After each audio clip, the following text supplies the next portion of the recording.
Okay, so now we are going to learn some rules of pronouncing the ed endings in verbs or in adjectives. Okay, please go to page 94 and listen to the audio CAT and spend some time to read the text nearby. I'm going to play the audio and you please pay attention to how these past tense verbs are sounded in the audio. Okay, the audio. Okay, how is this word sounded? Yes, wanted. And about this word, needed. That's right. You see the similarity, right? The ed endings here are sounded like it. Okay, want, wanted, need. So the first rule of ed endings, ed sounding is that if ed follows the t or the or letter t or letter d of a verb, it will be sounded like t, and it adds one more syllable to the base verb. Okay, want, one syllable; wanted, two syllables. Similarly, need, from one to two syllables. The verb perfect will be perfected, from two to three syllables. That is the easiest rule for ed sounding. Okay. Now we are going to listen to the audio C79 of the same page, and you spend some time reading the text. Okay, I play the audio and you listen to the past tense verbs of the text. Okay, the audio. Okay, so for example, this verb, how is this sounded? Okay, it's helped. You don't hear the t sound, right? It's different compared to this one, right? How about this word? Cold. Okay, cold. So the same ed endings, but it sounded here differently compared to here, Okay. So what are the rules? So in English, there are different consonants. There are two groups of consonants: the voice consonants and voiceless consonants. Okay. The rule is that if the ed follow voice consonants, ed will be sounded like d. Okay. Cold, cold.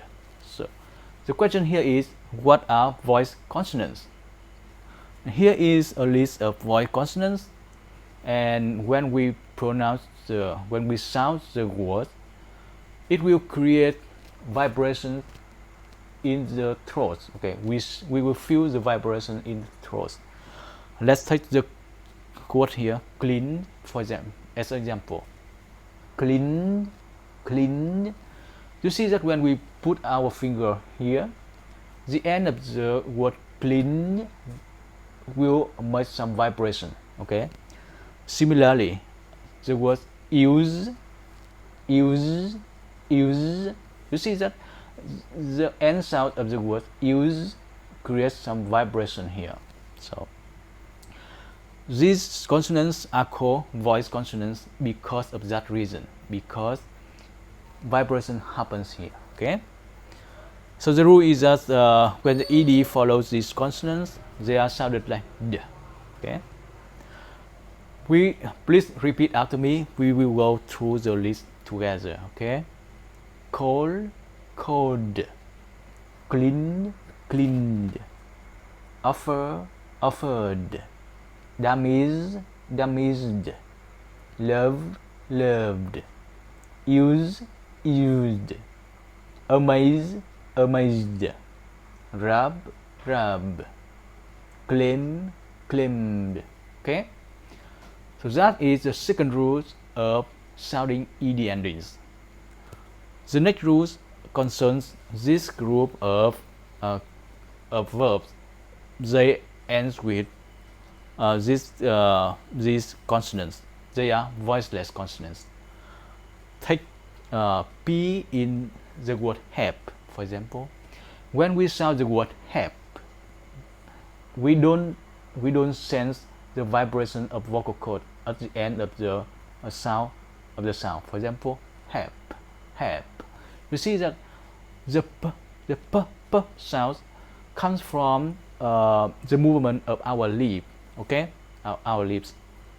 Have, and look. Okay, no vibration in the vocal cords.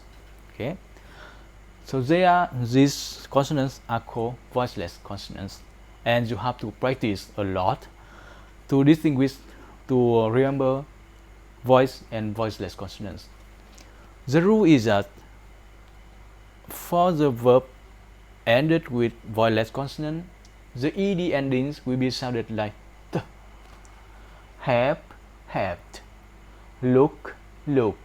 Okay, so yeah, we will go together. Okay, we will pronounce these verbs together. Have, looked, sniffed, laugh, laughed, was, kissed, danced, faced. Okay, so we just have learned the third rules of pronouncing ed endings concerning concerning words ended with voiceless consonants. Okay, so there's one more rule that I want to mention, which is for words that end with a vowel sound. For example, the verb play, it ends with the vowel a. Okay, so in this case, the ed ending will sound like d, played. Okay, similarly, the verb follow, it ends with o, a consonant, a vowel, and the past tense of the verb will be followed. Okay, similarly, tried. Good, that is first rule of pronouncing ed ending. Okay, there's many rules, many examples, but don't worry, I have prepared a guide for you. In this guide, I have all the rules. I have many other examples that we can practice after this session. Okay, now there's something that I want to mention, that is sound liaison. Sound liaison happens when the English speakers link sounds together to make the flow of sounds more easily. So for example, the past tense of this phrase, cleaned a room. Okay, we might, and the English speakers may sound like this: clean the room. Okay, cleaned a room may sound like clean the room. So the ed here sounded like the, right? And it will link with a here. The become the. So clean a room become clean the room. Right. Another example is looked everywhere. It ends with t here, and this link together to become looked everywhere. Okay. Cleaned a room become clean the room. Looked everywhere becomes looked everywhere. So this is one thing that I want you to pay attention to when you listen to English speakers. This can help you distinguish, can help you recognize if the speaker is talking in present tense or in past tense.